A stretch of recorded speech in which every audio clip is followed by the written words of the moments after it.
आप देख रहे हैं यंग बाइट्स। मैं हूँ आपके साथ पूजा ठाकुर। आपको बता दें कि आज के हमारे यंग बाइट्स के प्रोग्राम में मैं आपकी मुलाकात करवाने जा रही हूँ अनु बाली से, जिन्होंने हाल ही में अभी भाजपा का दामन थामा है। इससे पहले की बात की जाए तो कॉरपोरेशन के इलेक्शन जो हुए थे, इंडिपेंडेंट कैंडिडेट के तौर पे ये उतरे थे और ये लोगों के प्यार से जो है वो जीत हासिल की थी इन्होंने। अब जिस तरह से भाजपा की बात की जाए तो उनका दामन इनके द्वारा थामा गया, ऐसा क्या कुछ विचारधारा जो है इनको उनकी पसंद आई है, और जिस तरह से पहले अकेली ये खड़ी हुई थी लेकिन आज जो है भाजपा के साथ जुड़ चुकी हैं। सबसे पहले आपका बहुत बहुत स्वागत है। Thank you so much. Anu ji, मुझे बताइए कि लोगों का प्यार जब आप अकेले उतरे थे तब भी आपके साथ काफ़ी ज़्यादा था, अब भाजपा की पार्टी आपने ज्वाइन की है, तो क्या कुछ नीतियाँ आपको उनकी पसंद आई है जिससे प्रेरित होकर आपने सोचा कि इतनी सारी पॉलिटिकल पार्टीज में से मेरे लिए भाजपा ही ठीक है, इंडिपेंडेंट कैंडिडेट खड़ा होने के बाद? सबसे पहले मैं आपको बताऊं कि मैं 5 साल इंडिपेंडेंट रही और 5 साल मेरे को काफ़ी पार्टियों से ऑफ़र भी आया कि ज्वाइनिंग की जाए, बट मैंने 5 साल पूरा विचार किया। फिर मुझे आखिर में मुझे समझ में आया कि भाजपा ही सबसे सर्वश्रेष्ठ पार्टी है। सबसे बड़ा कारण है कि ये राष्ट्रवादी पार्टी है और हिंदुओं के हित के लिए बात करती है।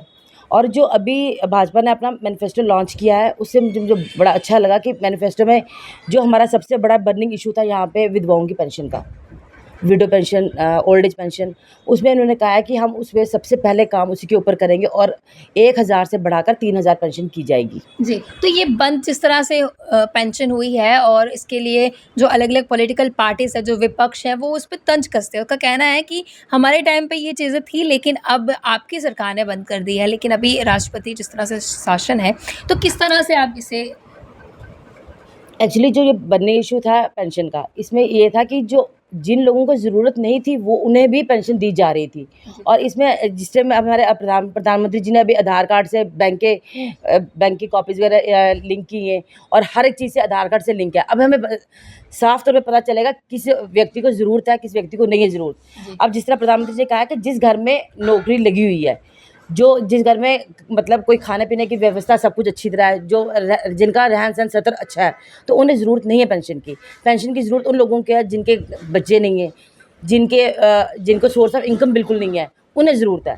लेकिन उन लोगों तक पेंशन पहुँच ही नहीं रही थी। कल भी हम यहाँ पे कैंपेनिंग के लिए गए हुए थे 2-3 वार्ड्स में, वहाँ पे हमें काफ़ी लोग ऐसे लगे, बुज़ुर्ग लोग, जिन्हें अभी तक पेंशन नहीं मिली और उन लोगों को पेंशन मिल रही थी जिन्हें ज़रूरत नहीं थी। जी, तो और क्या कुछ नीतियाँ जो है आपको उनकी पसंद आई, और जिस तरह से आप खुद एक महिलाएँ हैं, महिलाओं के लिए कार्य जो है आपने पहले भी किया, आपने पूरे वार्ड के लिए जो इस तरह से काम किया, उसके अलावा भी वार्ड के बाहर भी जो लोग होते थे, उनकी भी आप सुनते थे, उनका भी जो है ग्रीवेंस हल करने की कोशिश करते। तो अब आपने क्या कुछ सोचा हुआ है इस पार्टी में जुड़कर, क्या कुछ काम आपने करना है? अभी तो मेरे को 1 ही दिन हुआ है आए हुए, लेकिन मेरा पूरा फोकस एक रहेगा। विचारधारा रहती है क्योंकि 5 साल आपने लगा दिए सोचने में कि कौन-सी पार्टी जॉइन करनी है।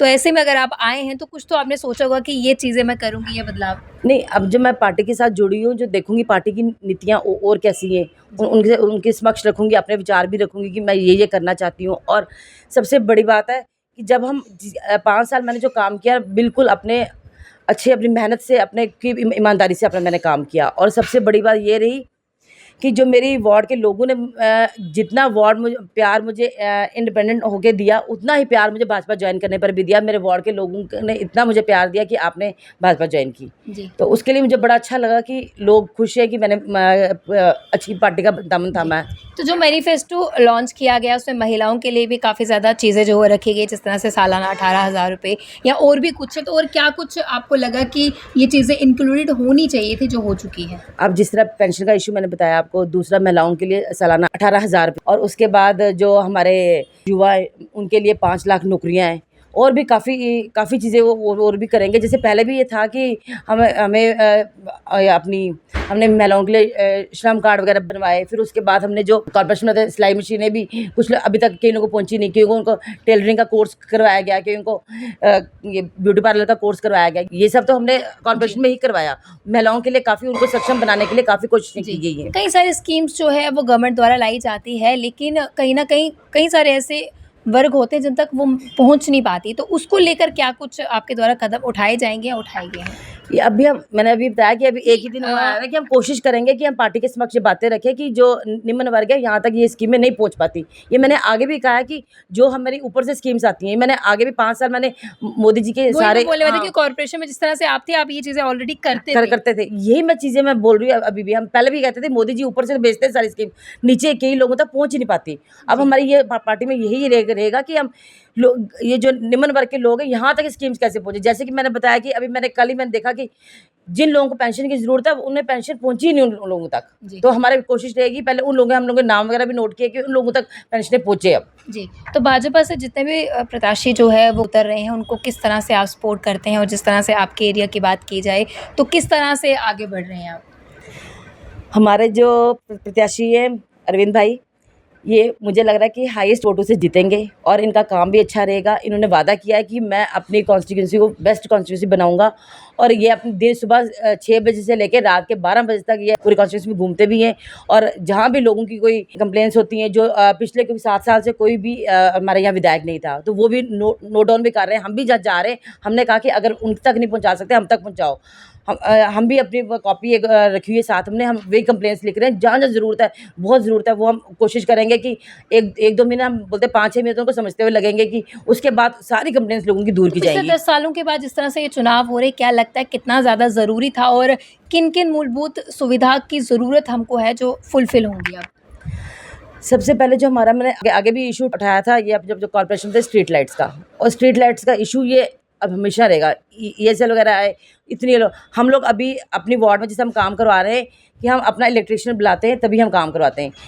मैक्सिमम सबसे पूरे जम्मू वेस्ट में सबसे बड़ा इशू, जम्मू वेस्ट छोड़ के पूरे जम्मू शहर में सबसे बड़ा इशू है स्ट्रीट लाइट्स का। उसके बाद पानी का, पानी की तंगी हर बरसात में आती है, ये मैं आगे भी बोलती रही हूँ, हर बरसात में आती है। और इस बार तो मतलब हद ही होगी कि लोगों के 3-3 4-4 दिन पानी नहीं आता। ये इशू मेन इशू है, सड़क, पानी, बिजली। ये इशू हम लोग कॉर्पोरेशन में भी यही मुद्दे उठाते रहे। अब हम सोच रहे हैं कि हमारे विधायक आएंगे, अब उनके सबसे पहला मुद्दा यही रखेंगे। गलियां नालियां तो हमारी बनती रहेंगी, वो तो बन भी रही हैं, हमने अच्छे काम किए। जिससे मैं अपनी वार्ड की बात करूँ, बताया आपने 4 से 5 करोड़ का मैंने काम करवाया है। डीप ड्रेन्स बनवाई, अभी भी कुछ पेंडिंग इशू जो रहते हैं काम, वो भी स्टार्ट होने वाले हैं। बट जो मेन चीज़ें जैसे स्ट्रीट लाइट, अब हम लगवाते तो हैं, हमने अपनी वार्ड में सारी स्ट्रीट लाइट, कुछ खराब होती है, उन्हें ठीक करने के लिए कोई नहीं आता। कुछ मतलब छोटे-छोटे इश्यूज़ हैं ये, मतलब इनके लिए परमानेंट सोल्यूशन होना चाहिए। अगर स्ट्रीट लाइट लगाया जाए, कोई ऐसा सिस्टम बनना चाहिए कि ऑटोमेटिकली ठीक ही भी करने के लिए अपने आप आए वो, जैसे अमृतसर में आपने देखा ही होगा। तो यहाँ पे ये सब चीज़ों पर ध्यान ही नहीं दिया जाता। और पानी की मुद्दा सबसे बड़ा मुद्दा है कि पानी की तंगी ना होते हुए जम्मू शहर में फिर भी लोग जम्मू में पानी के लिए त्राही मची रहती है हर टाइम। जी, तो हमारे मीडियम से जितने व्यूअर्स आपको देख रहे हैं, क्या एक मैसेज आपकी तरफ से रहने वाला है?